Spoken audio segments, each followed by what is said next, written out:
Hello, everyone. Welcome to MB Geeks Let's Talk 10 Forward. We're actually going to do something a little different. I have a co host here. Is it Harley? Is that the right way to say it? Yeah, that is Okay. correct. Want to make sure because I'm very bad with pronouncing things. Trust me, I get shit for it all the time. So what we're doing is we are going to talk civil politics. You have Harley and I. We got on Twitter or I got on Twitter, and we kind of had a conversation going back and forth. And I think it might have been a little heated at first, but once things kind of settled the waters, we found there's actually things we can maybe talk about, agree with, or maybe come to a middle on. And this is something that is really important to me. Harley, I'm gonna give you a little information about me because I know you don't know me. I am 42 years old. I am a father of three. I'm a grandfather of one. Um, Shut up, Elihu. Don't worry, I know that guy. but I'm a retired Air Force vet. I've been married twice.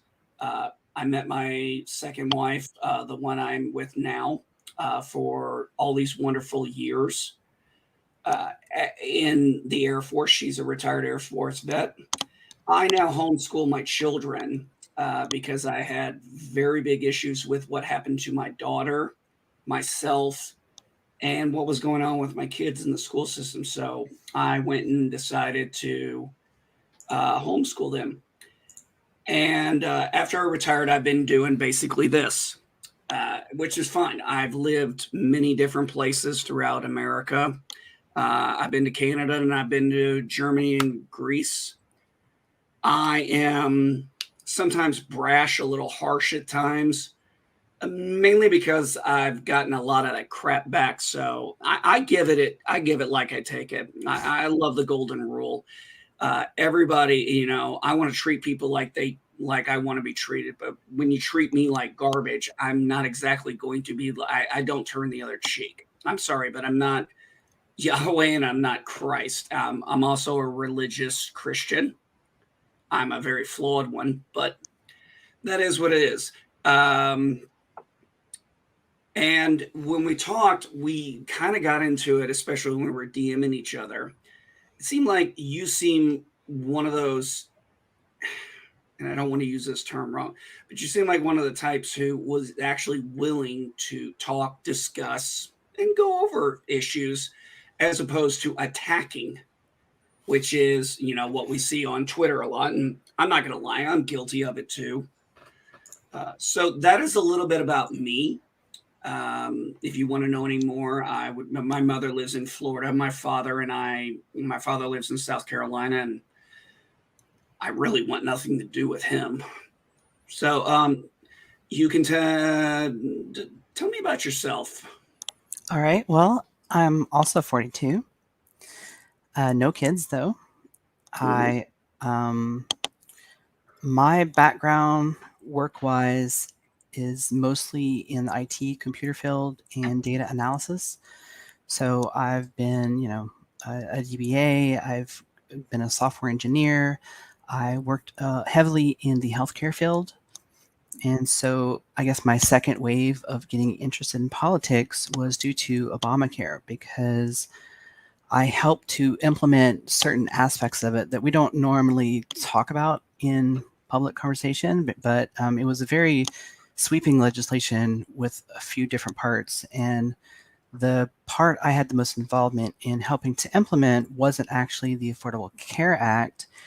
It was the high tech program, which had it sponsored a meaningful use program.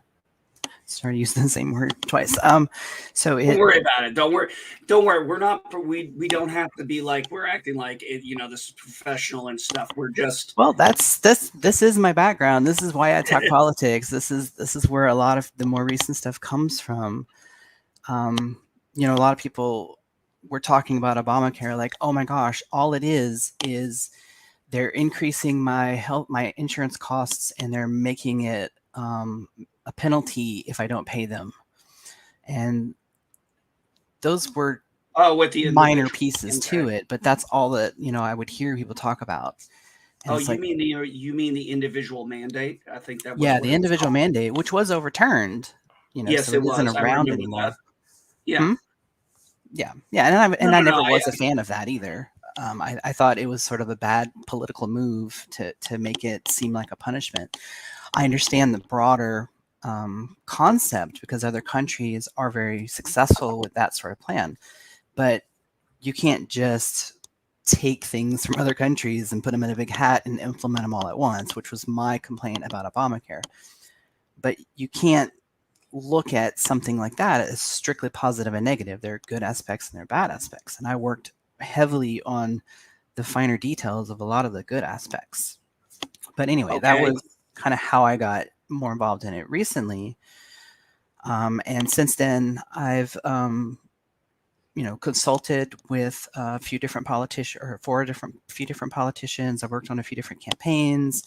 I've got one begging me to do calls right now for an election coming up. And when I talk online, I try not to say, "Oh, Democrats are good" or "Republicans are bad," because I've never actually registered as either one of them. My thing is, I don't like how much misinformation gets passed around these days. And I think people need to sometimes take a step back from what they heard on CNN or what they heard on Fox News and say, well, what's actually behind this? What would your opinion be if someone else didn't tell you their opinion first? So basically peeling back the onion. Yeah, Would and that be a good analogy?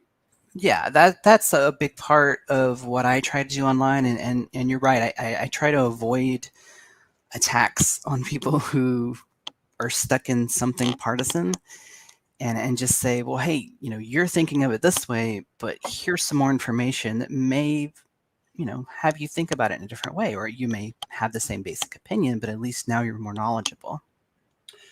Well, as far as me, when it comes to that, Harley, is I don't think of myself as a Republican, mainly because I look at the Republican and the Democrat Party as what they are: private parties, private companies like the RNC and DNC. Hmm. And I don't always agree with what they're trying to push. I try to go with, I Hmm. don't like using Fox News. I don't like using CNN. I don't like using MSNBC. Uh, and I don't use Breitbart, even though that's a channel I like to listen to. I try to find other sources, and when I run across other sources, I'm like, okay, I want to hear what this side says. Now I want to hear what the other side says. And I think that's Hmm. where this has really become a problem with Yeah, I think you're polarization. in the minority for that. From the people I interact with. Well, Dave G. Sounds and Eli Hoo, they know me very well. And Eli Hoo and I do not agree on politics at all, never have. We agree on almost everything else. Dave G. Sound, he's a great friend of mine. He was the first guy I let on my Facebook page from Twitter. And he doesn't always agree with me. And I like that. I don't want everyone to agree with me on everything because otherwise we can't grow, we can't learn. We need to have, Hmm. like I said, IDIC. Hmm. And that's what it is. Absolutely. Now I remember you said your wife, are you married? Yeah, pretty much. Okay. We're common law.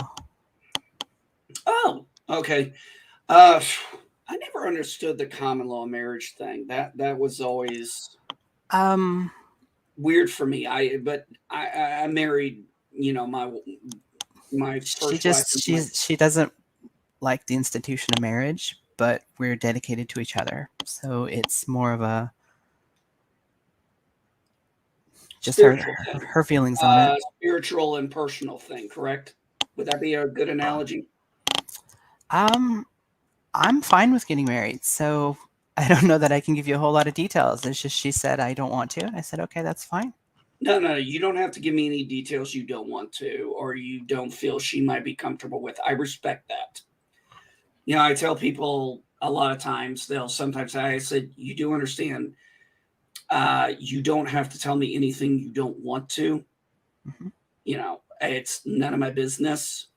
Well, I If mean, it's they more of a I'm not going to speak for someone else sort of thing. and I'm in the same boat. I don't speak for that makes sense. I don't speak for my wife any more than sounds like you don't speak for your wife, and that makes sense. That absolutely makes sense. So you wanted to go with we talked backstage, everyone. We're gonna stick with federal general politics. So I will yield the floor to you. What would you like to start the topic off with? Oh no, you're the one that asked for the conversations. You pick. Okay. Well, I brought up the issue of the filibuster, so I will give. So let's start with that. What are your thoughts on the filibuster? All What are right. your Well, thoughts on what should be done? What do you think can be changed? What do you think can make it better, or do you think needs to be abolished, or do you have a different opinion? I'm for abolishing it, and if we had to keep it, I would be for reversing it. The way I see things, as per the Constitution, a law already has three major hurdles before, or sorry, a bill has three major hurdles before it can become a law. So it has to be debated on the House floor. It has to win over a majority in the House, has to be debated on the Senate floor, has to be won over by a majority of the Senate, and then it has to go back to whichever house it was introduced to so that they can agree to whatever changes may have happened in the meantime. Then it goes to the president, who has the chance to veto it. So there's three gaps already that say, hey, if this is bad, it's going to get stopped. The filibuster sort of adds a new one in the mix, which isn't in the Constitution, and it doesn't directly oppose the Constitution, but in my mind, it avoids the Constitution. So it says, all right, well, you have to debate, but if we avoid the debate, then we don't have to vote on the bill. So the filibuster says you have to have a two-thirds majority in order to debate something. Sorry, a two-third. Yeah, that's right. Two-thirds majority in I, order I to thought debate it. I thought 2/3 was 65. I thought it had to be a Well, it's 60 vote. supermajority. So the when you talk about congressional house, things are passed either through a majority, which is a simple vote. So in the Mhm. Senate, that'd be 51, and then Yes. a supermajority is like a two-thirds majority. Or in the case of a 50-50 split, the vice president as the president of the Senate would, That's where you know. your 51st vote comes from. Oh, okay. I see where you were going there. Okay. There's Well, only 50 you're right. senators. Yes, No, you're 100% right. Exactly. Because Vice President Kamala Harris only votes in the Senate when it's a tiebreaker issue. right. Exactly. And and you are Exactly. exactly right. I So would so if you were to keep the filibuster, to me, it makes more sense to say you have to have a third of the Senate willing to debate it in order to debate it. Because that would basically say, here's a screen to keep the useless things off the floor. But if you've already got a third of the Senate as supporting whatever the bill is before you debate it, well, now maybe there's some grounds you can gain with that debate. But if you're saying you need a two-thirds majority to even debate it, then you're basically saying the debate is pointless. And so I don't care if it's a Democrat majority or Republican majority. The filibuster itself as an idea is dumb. It needs to go. Well, I would respectfully disagree with you on that. And I believe it is constitutional under Article 1, Section 5, where it states, both houses can have their own. And if I'm not mistaken, But I didn't say uh, it opposes the Constitution. I said it oh, bypasses. I'm sorry. I thought I may have misheard you. I apologize. I believe the House even had a filibuster, but eventually abolished it from its rules. And there was a thing I disagreed with in the filibuster where it was, you got to stand, you got to talk for all these hours and, just talk about whatever you want, but not talk about the issue. It's like, Yeah, that's not how it works now, though. I mean, like the filibuster's changed exactly. over the years. Yes, it has. It has changed over the years. And I do appreciate that. One of my concerns with the filibuster and why it's important is it gives both sides, whether they're in power, gives the side who's not in power a chance to, meet across the aisle and stuff. And I don't see that. I really haven't seen it for a long time. I mean, we saw it with Clinton. They could go across the aisle, but things got very. I think you're talking about something different, and I'm with. I think if I understand the basis behind that, I'm agreeing with you. But I see the filibuster as more of a veto power, and a veto power isn't necessarily going to stimulate conversation. No, I think you were right on what you were saying. No, I know what you were saying.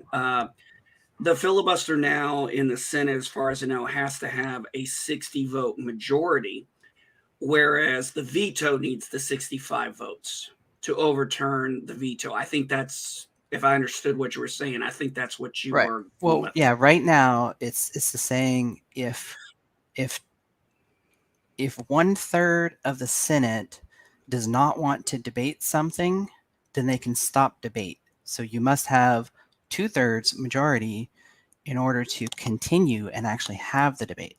So that's why I was saying it. The way it functions is backwards to me. I can see you saying, okay, I need to get at least 1/3 support, then we're going to debate, and then to pass, we need a simple majority. That flow makes sense to me, but to need the 2/3 majority to pass something before you ever debate it, it's like saying that the debate step is useless.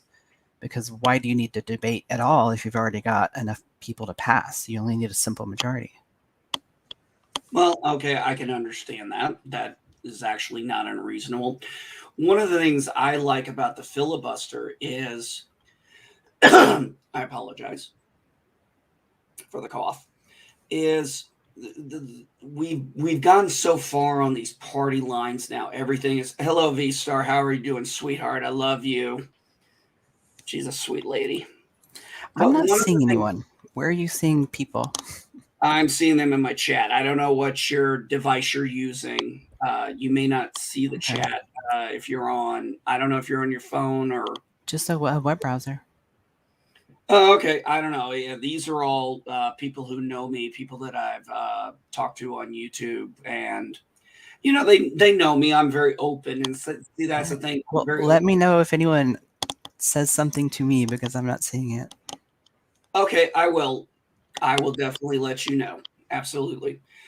One of the things I liked about the filibuster concept is it kind of puts a little bit of a stopgap in place. And I'm glad that it now has to be debated on the issue, and you have to get people to come across from the other side to get something passed because we saw in Barack Obama's President Barack Obama, who I did vote for, by the way. I will say that I did vote for him the first time. I did the second time. Mm-hmm. Not sure I would have gotten much better out of Kerry, but actually, I think he's a POS, and I think Lindsey Graham is a POS. And I wish I did what my wife did and just not vote for that senator when I was in South Carolina. So I'm open to work with the other side because I feel like we're not going to always come to a firm agreement, but Mm-hmm. we've got to find somewhere where we can say, okay, we've got the Constitution, we know what it says. How do we, get to a point?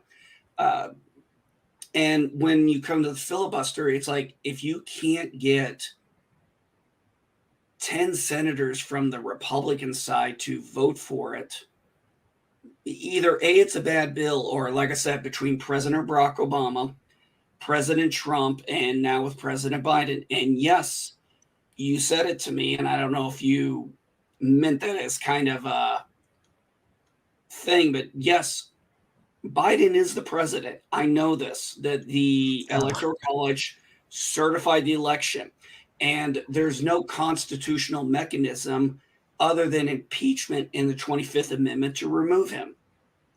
Well, sorry if you took offense at that. I know I just talked with a lot of people online that try to convince me that Biden is not the president. So that may not have been directly related to anything you said. I don't remember saying that to you. You might have just said it in the Twitter in general, but I've had to educate certain members of my family who are heavily Republican. Like I said, I'm not a Republican. I'm a conservative. I go by ideology and my religion, not a political party. Hmm. Because I've had more than my fair share of Democrats I've supported and Republicans I've supported. I go by the character of the person, not the party they're affiliated with. Do I always get it right? Obviously not. But the point of the matter is I go by the character, not the person. I check the voting, I check their voting history, I see what's going on. And that's I, how I vote. I That's think how we would be better off if more people did that. I don't know any other way to be. This is how my family has always been. And like I said, yeah, I don't think you necessarily meant that directly at me, but I've had the same problem where people are like, he's not my president. Well, unless you're not a United States citizen, he is. I may not like it, but it's just the truth. Hmm. I know how the Electoral College works. I know how it's certified. I know how that process works. And the only way we currently have in our Constitution is either impeachment Hmm. or the 25th Amendment. Right. I mean, that's the only way I know as of right now. There's nothing in the Constitution. I'm sorry, I guess I'm segueing here, but this would be a good thing. Do you think there should be a mechanism in place for something like that? If, say, and I'm not saying this is not tinfoil hat, if it is proven at any point in time, do you think there should be a mechanism for decertifying the Electoral College? Because, in my opinion, I would not approve of that. Um, After an election has been certified, I think it should stay that way. You've got 4 years now to before the next election, and it could take 4 years to build a case strong enough to overturn that. So no, I'm not for that. And then you already mentioned two ways that if someone messes up, then they could be removed. If there's a medical issue, then um, then they could be removed from office, or if the impeachment process goes through, then they could be removed. So if someone's that bad, then there's already a mechanism in to remove them. Once that election has been certified, it's certified. It's Um, done. It's I done. yeah, I agree with I, you I would be 100% more on that. for getting rid of the electoral college than I would to redo an older vote. See, my issue with that is because then we would go into no longer that would kill power in states, and it would come down to But basically. it would level the power of everyone's individual vote. Well, I would disagree with that because it's already been in place in the Constitution. You get a minimum of 3 electoral votes for your represent because you have a representative or you have your 2 senators. We have many states that have Hmm.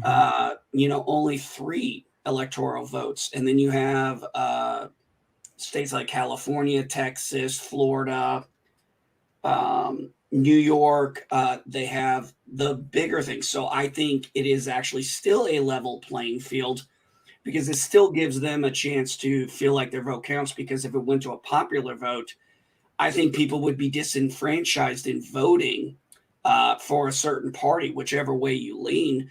When you think, what does it matter? Uh, well, These I don't know. these. I think this is definitely one people are welcome to have their own opinions on either side, but I Mhm. see it as the opposite. I'm from Louisiana, and Okay, so Louisiana typically votes for a Republican president in the past few years.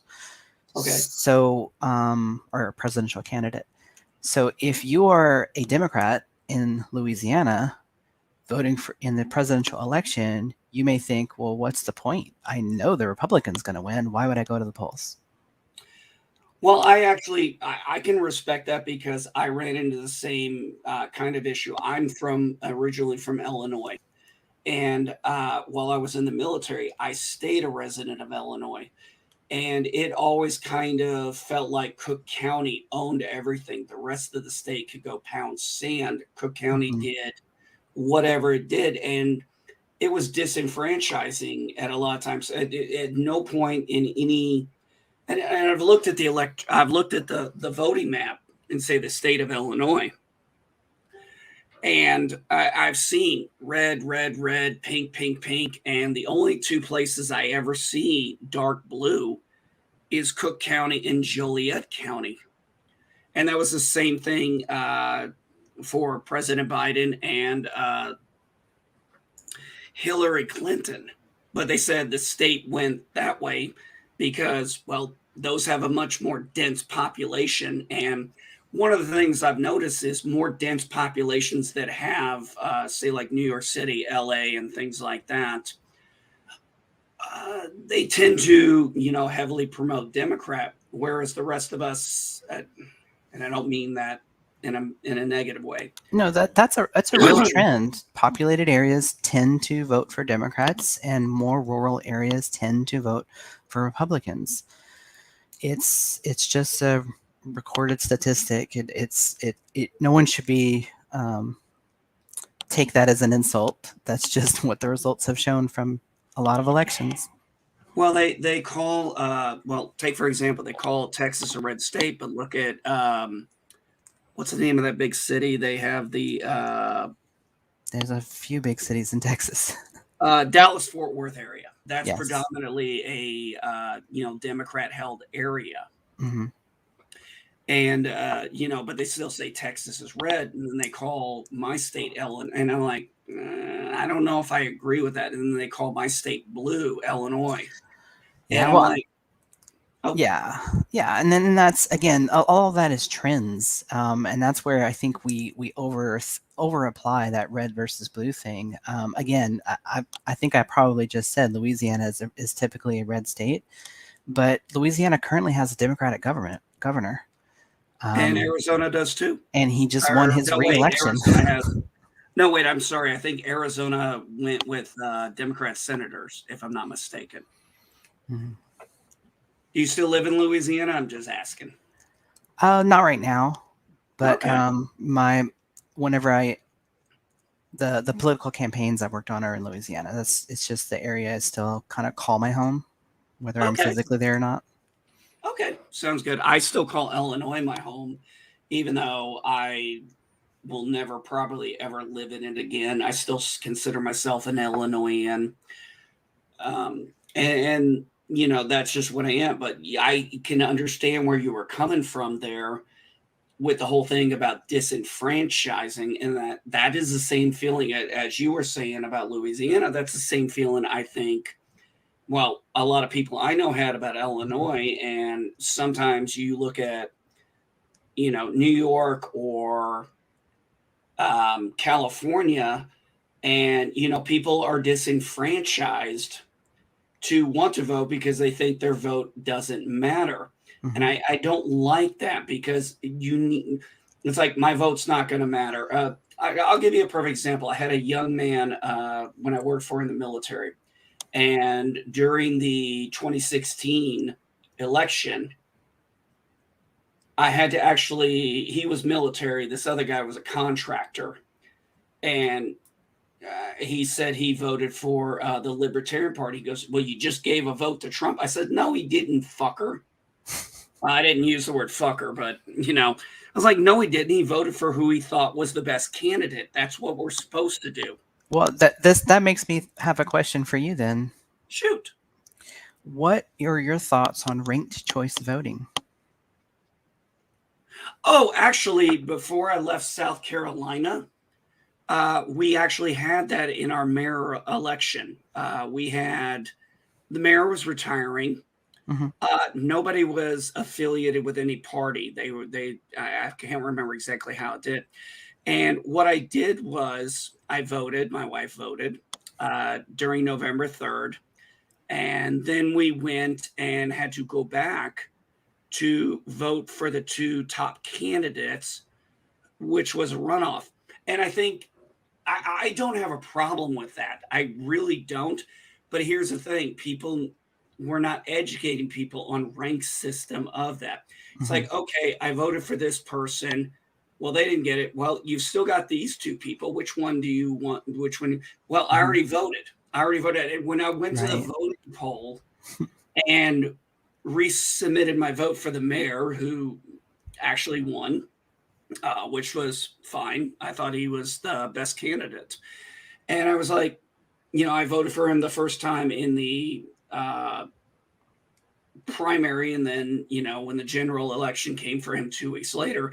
But there was a lot of people in South Carolina who didn't understand the ranking system and how it worked. They were like, I already voted for this guy, why do I got to go do it again? I'm like, Yeah.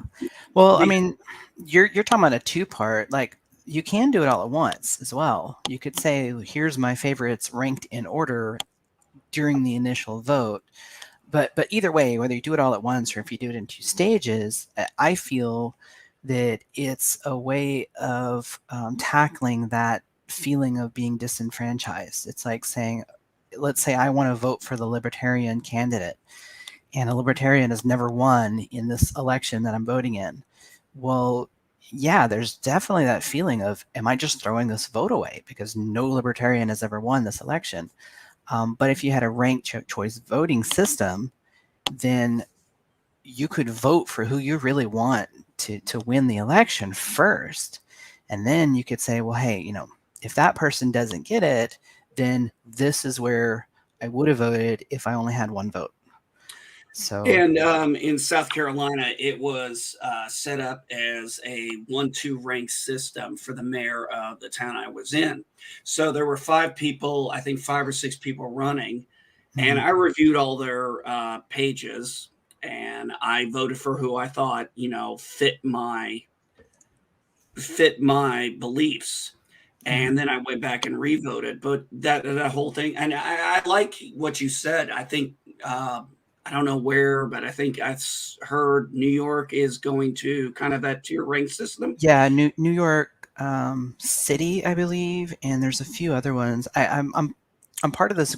Like, I follow this group called Represent Us, and they Mhm. track where these laws are being passed. And sorry, it's not on the top of my head right now, but No, no, it, don't worry about it. they are spreading around in different places because especially for like a local election like you're talking about, then they have the authority to run that election however they want as long as it's a free and fair system.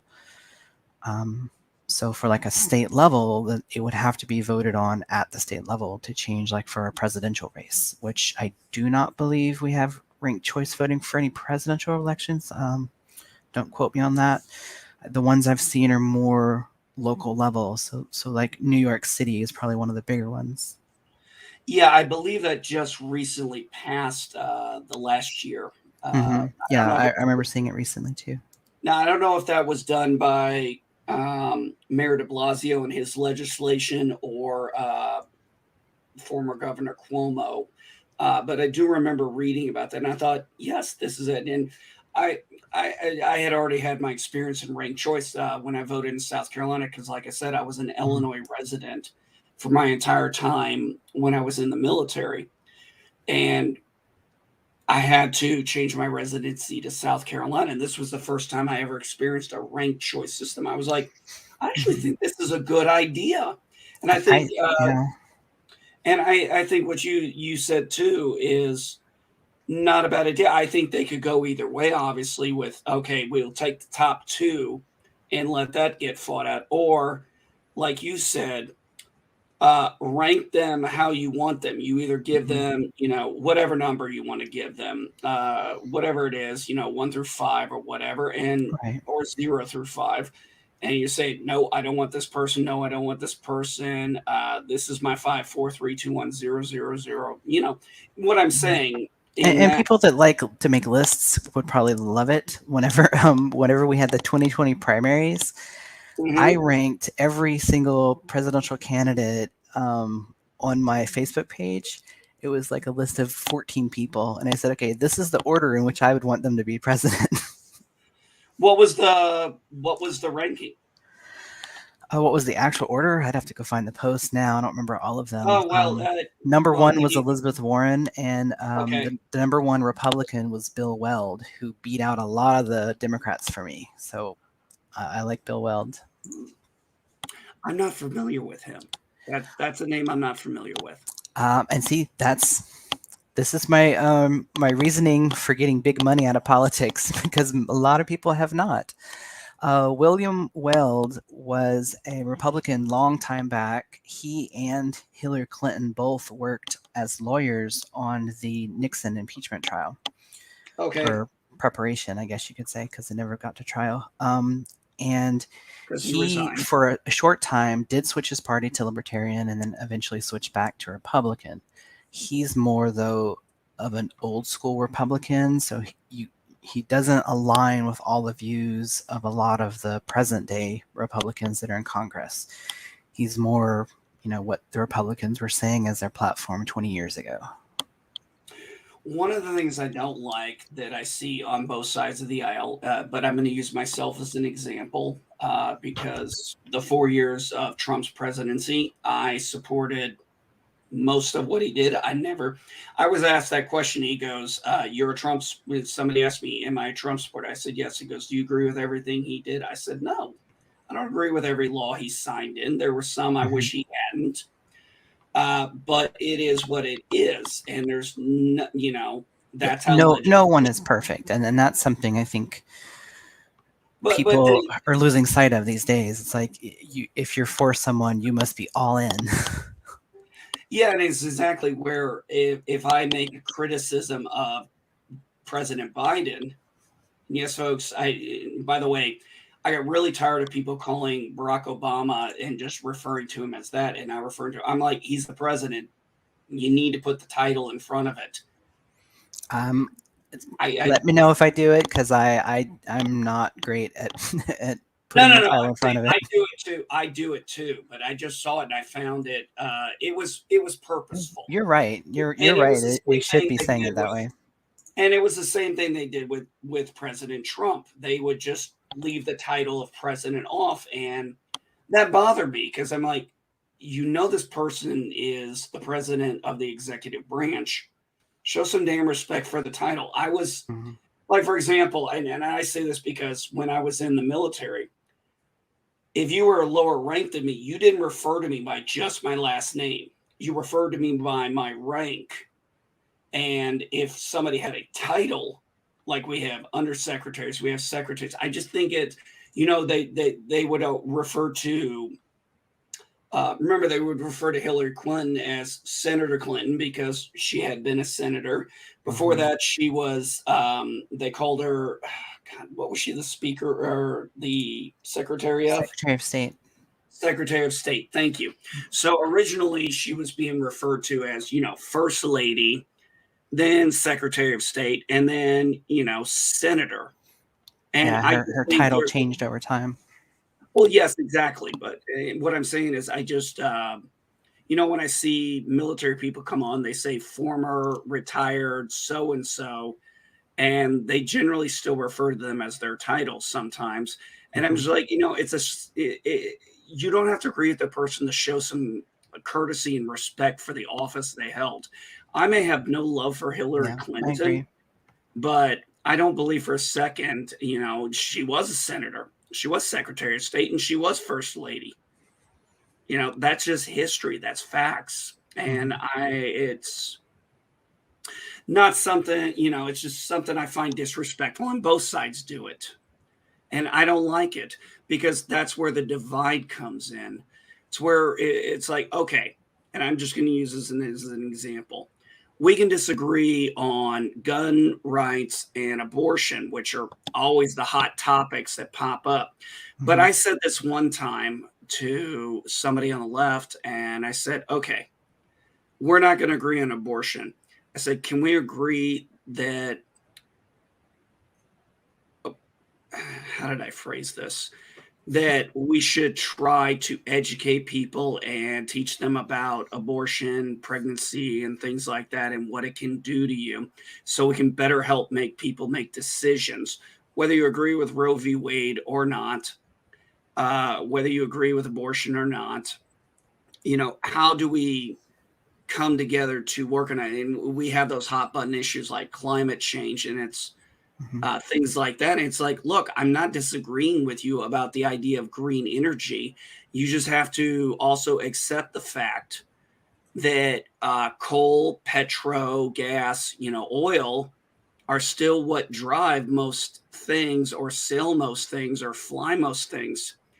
And you're going to have to create a market, a competitive market Mhm. for people to want to, buy these products. I've only known one person who's had a Tesla and seemed like a nice car. It was comfortable. It was nice. I enjoyed it. But my issue was, I don't want to buy a Tesla or an electric vehicle because one, I've got to plug the damn thing in. And then two, if I go traveling, I can't just set up my own my travel route.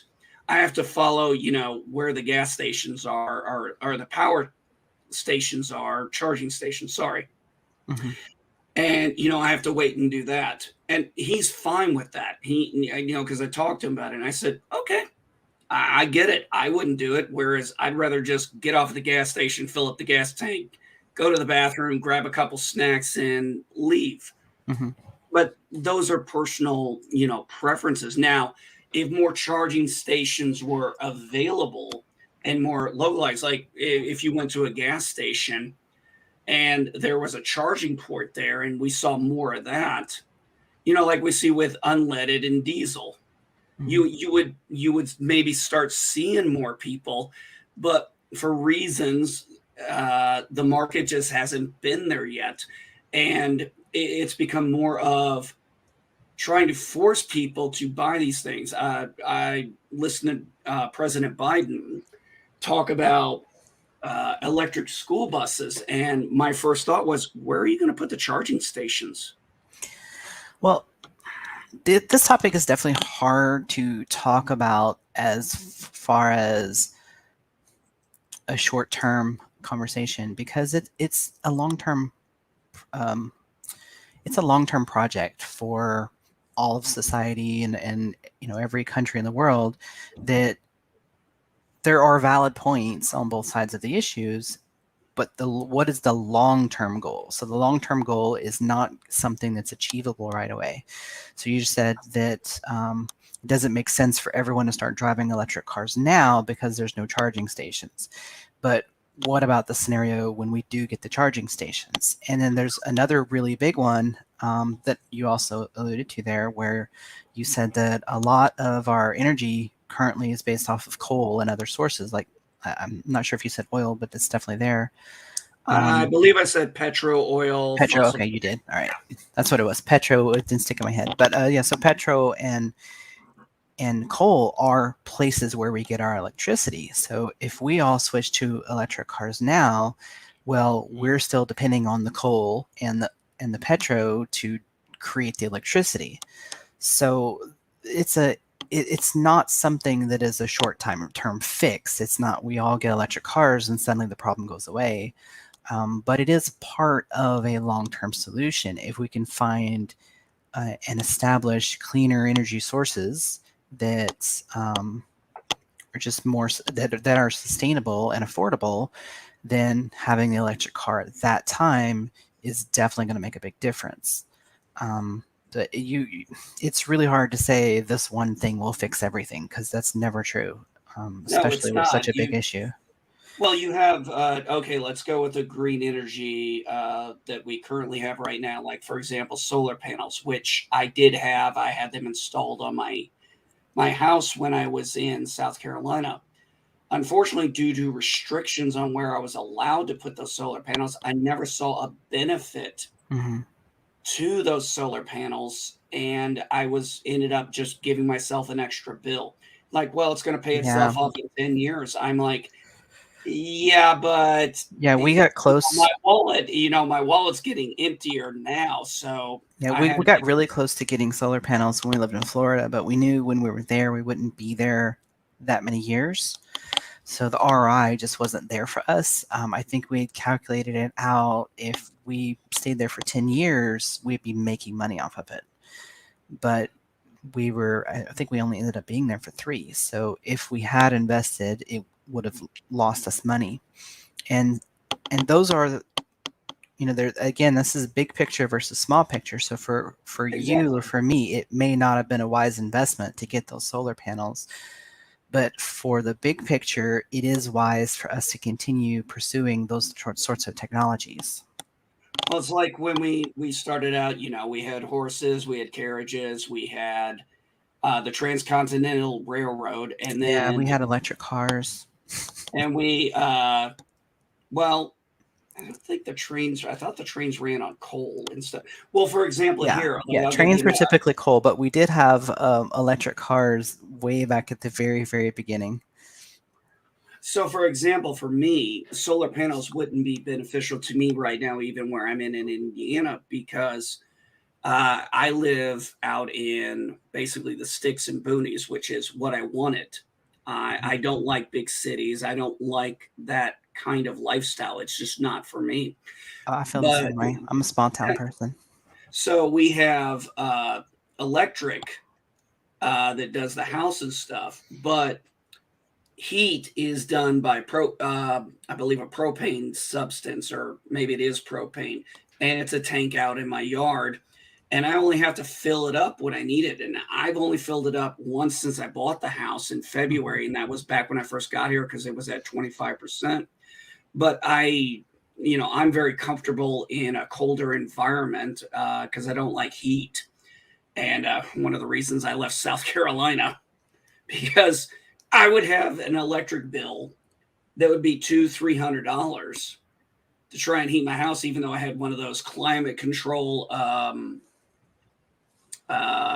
things they said on there. Even though, that, and then I had the solar panels on, and it was still cost me an exacerbated amount of money. When summertime rolled around here, my electric bill only got to about $200.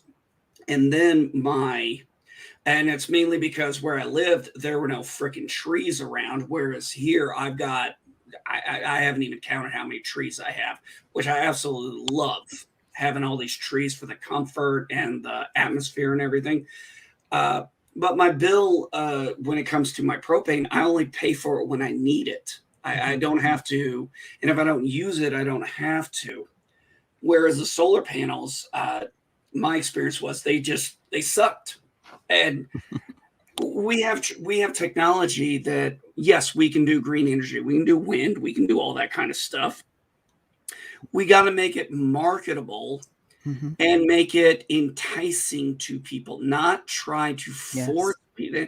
This is the big problem I have. You want your green energy, fine, I get that, I can respect it. But when I hear someone like Vice President Harris, who said, do you think someone wants to carry 10 pounds of batteries in their pack or a solar panel? I'm like, I was a radio operator in the Marine Corps. I know how much these things weigh. However, that being said, what's that solar panel going to do for me if I'm in the middle of a sandstorm, which I have been in, or I've been in pitch black night all over the place? Is that going to charge all our radios? Is that going to charge our Humvees?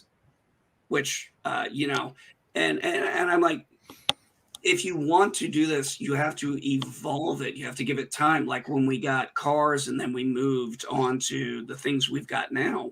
But how do you, what is the fastest way to evolve a technology? It's not by government support directly. It's from an open market where you've got competition to make the technology better. Yes, I would agree with that. So the other thing I would love to get rid of, and this is across the board, no matter where they're at when it comes to this kind of stuff, I'd really like us to cut subsidies out, because I feel like I've seen too many. They definitely can go wild. I think someone posted recently, what is the first thing that got you involved in politics? And I was thinking as a little kid, hearing Ronald Reagan speak. And I don't know like we're the same age. I don't know who the first president you remember really listening to, but for me, it was Reagan, and he was talking about red tape. So my big thing was, okay, what is red tape? And I asked as a little kid, and it was like, oh, it's whenever the government spends too much money on something. you know, I don't know Or they who gave me that answer. or they overregulate it. Right. Well, I mean, I was a kid. I I didn't necessarily get the most accurate definition told back to me, but yeah, whenever we were giving the subsidies to businesses, I can understand a purpose to it. It's sort of like tariffs. There is a purpose to it. This is a tool we can use to solve a problem or to balance things out in our country. But we have to reevaluate where we are with those. So another odd one I supported was Perot, or was that his name?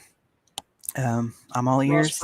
Ross Perot, yeah. So he sounded funny when he spoke a lot of times, but a lot of what he talked about was, okay, we need to sort of reevaluate. And I'm pretty sure I remember they made fun of his ears. Well, he did. He said, "I'm all ears" or something. But so I thought that was cute too, that he got in on the same joke. But he was talking about how we need to sort of trim the fat, or what, I don't remember what terminology he used, but look at what are we spending our money on, and do we still want to spend money on that? I do believe the government should spend money. That is, absolutely something it should do, but all of the programs do need to be reevaluated. Say, hey, is this still valid? Do we still need to be subsidizing corn at the massive levels we do? And is it only because we have a massive corn market that came from the subsidies?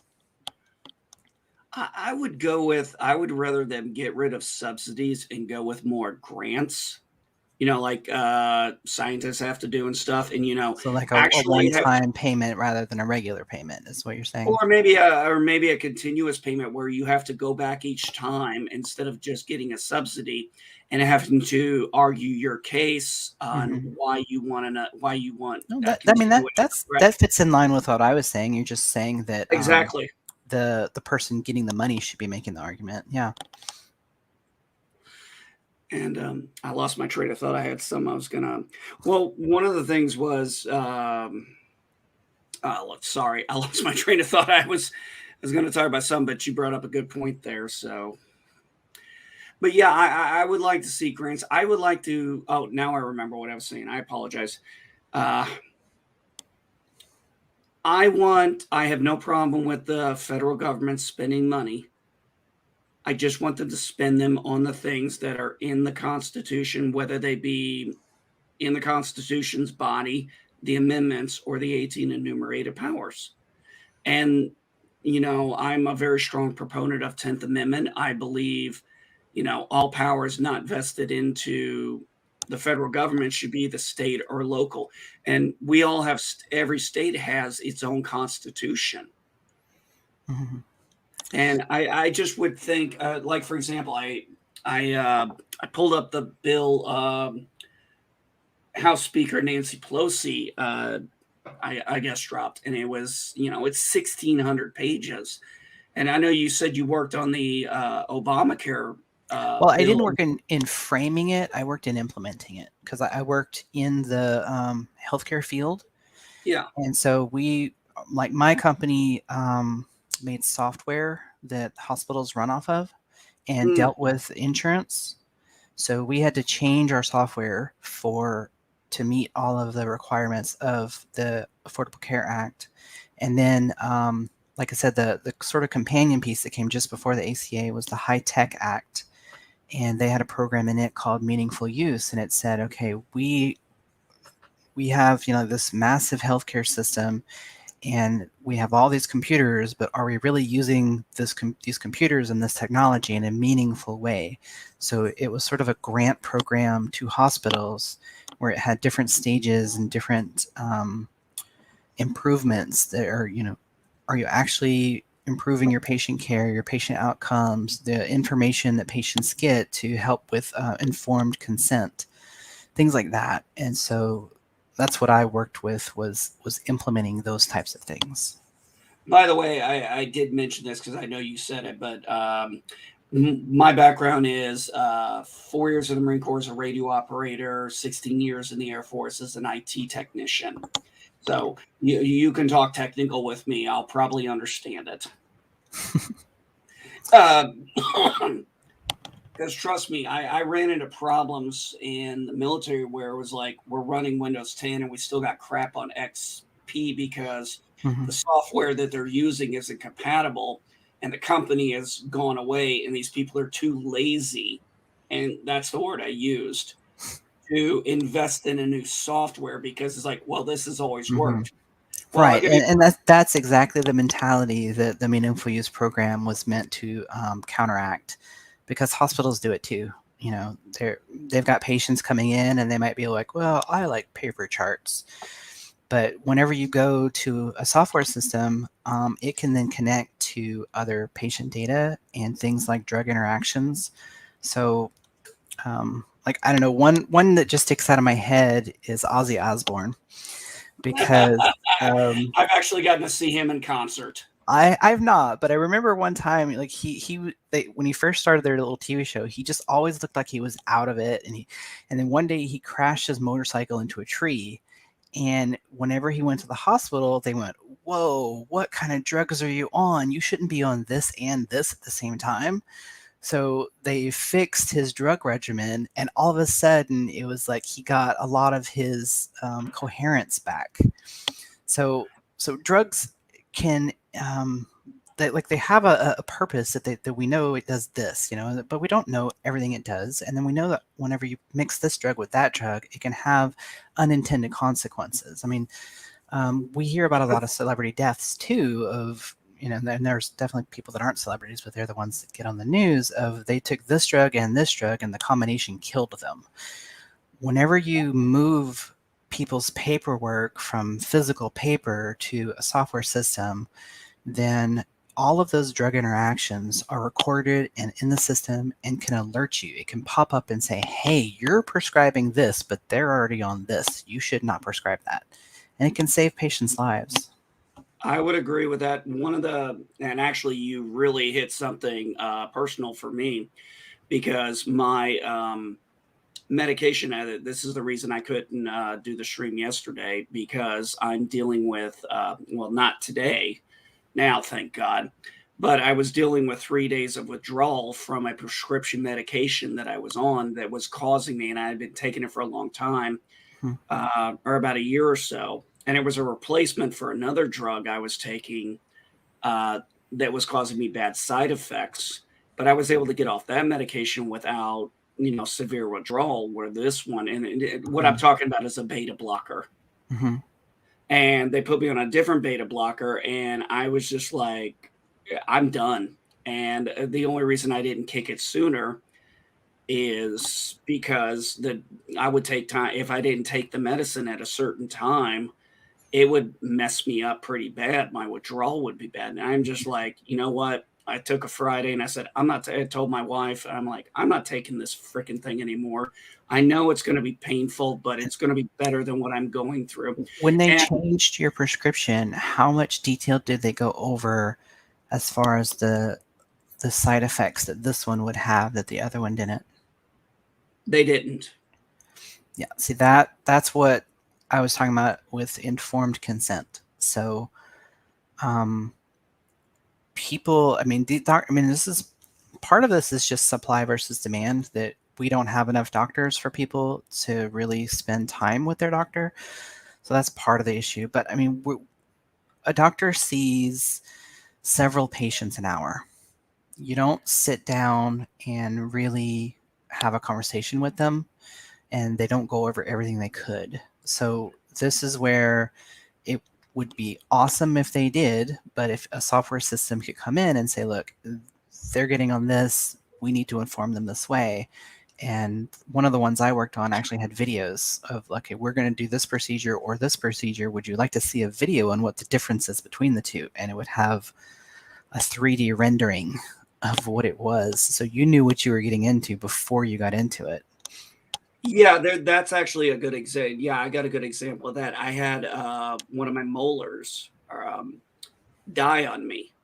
And, I was, having problems with it. And then when I went and saw the dentist, who happened to be a civilian dentist, because this was after I retired, he came in, I explained everything to him. He said, "You have a dead tooth," and gave me the two options: a root Mhm. canal, which he went into very deep details about what a root canal was. Also told me that there is no guarantee it will save your tooth, and Mhm. I would have to wait to get scheduled with a specialist. And I said, "Well, what's the other option?" And he said, "Well, I can pull it out." And Mhm. I took the option. I said, "Okay."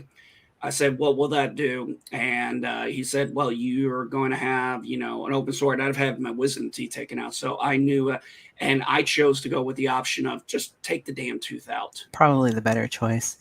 I I think it was. I specifically did a bunch of data analysis on that. I made an interactive data visualization that looked at the dates between a root canal and an extraction so that they could do the research. And then I did it per site so they could look at this chart and see for the molar or for the cuspid or for the, whatever different tooth, the canine. Um, Whenever you do a root canal, how much time does it actually passes before you get an extraction? So then that helps them whenever they have that conversation with you. They'd be like, oh, wow, like 62% of the time when we do this root canal, you'll get 3 more years out of the tooth, which, is not true usually. But they could give you that Really? information. Yeah, exactly. They gave me the information, and I made a choice, for myself. And I did not have, I didn't do the root canal, and I did have an issue where I had to go in and get my bone on my where it was, because apparently, even though he trimmed it down, I had to go back in a couple of times to get them to Hmm. retrim it down so the gum would heal over the bone. Hmm. And I accept that. I had no problem with that. That was like, okay, this sucked that first time when I was, my tongue is like sore as hell because of this, but I'm like, it was still better than the dead tooth that was in my mouth that was causing me nothing but pain. Yeah, no, dental care is really important. And so many issues can come from that if you let something go on for too long. So sounds like you probably did the right thing. I'm not a dentist, but I've worked with dentists. So Yeah, you sound really knowledgeable in your medical area there. My wife was, and I say this because my wife had several jobs in the Air Force, but her last 12 years was in medical administration. mhm, And one of the things they did, um, I believe back in 2015, is what they did was they stopped going with physical records and going with digital records. But what they did was they left the old records still there so they could start, as these people retire and move on, they can start pulling these things out and then in the digital, they could, give you the new digital information that you had from that point and then print it out for you. Or like they did with us, mhm, uh, they didn't print it out for us because depending on how many pages it is, obviously, but they give you a CD or DVD, mhm, and all your medical records are on there because they had to take those old files, scan them, mhm, because my original physical file is sent to St. Louis. That's where most medical records go, and it's still there. And I had to contact that center to get my Marine Corps records because I might not mention this, like I said, I was in the Air Force and the Marine Corps. mhm. And when I was going to the VA, when I was doing my VA process for disability, I wanted to make sure I had my Marine Corps record because that's where I screwed up my back really bad. Mhm. Yeah, I mean, that's an area I've looked at a lot of like legislation in, and I've been involved on a lot of interoperability projects myself. It's important to have access to that information, and I know that one of the issues I'd seen in the past that hopefully is better now is that whenever a lot of veterans were applying to get their records, their requests would get lost, or the records they got back weren't complete, and there were a lot of flaws in that process. So I hope they're a lot better now. I think they have. I think there's been a lot of improvements in that in the past. I don't know, 4 or 5 years. Yes, there has. Yeah, Yes, there has. yeah. Uh, I haven't directly been through that process, but I read a lot of news and legislation, so I know that a lot of effort has gone into improving those things. So, one final topic we'll talk about because it's approaching 2 o'clock my time, and I do need to do homeschool with my son. I have a question for you, just out of this. What do you think about omnibus, crumnibus bills? Would you do you prefer a massive bill, or would you prefer a bill just be on maybe say a topic, or whatever's in the bill is specific to that particular law? Yeah, that's a hard one. Okay, From you from know a, what? We can you know well, what? I would just say really quick on a personal level, I would prefer if it was all individual bills. That makes more sense to me. But from a practical perspective, we don't have a Congress that's going to meet together and vote on those things very often. That for certain issues to be discussed, there has to be a basis for negotiation of you vote for my thing and then I'll vote for your thing. And if it's not in the one omnibus thing, those won't even be discussed. So there's pros and cons. I wish we had a system where we could had the individual bills. I just don't know how practical that is.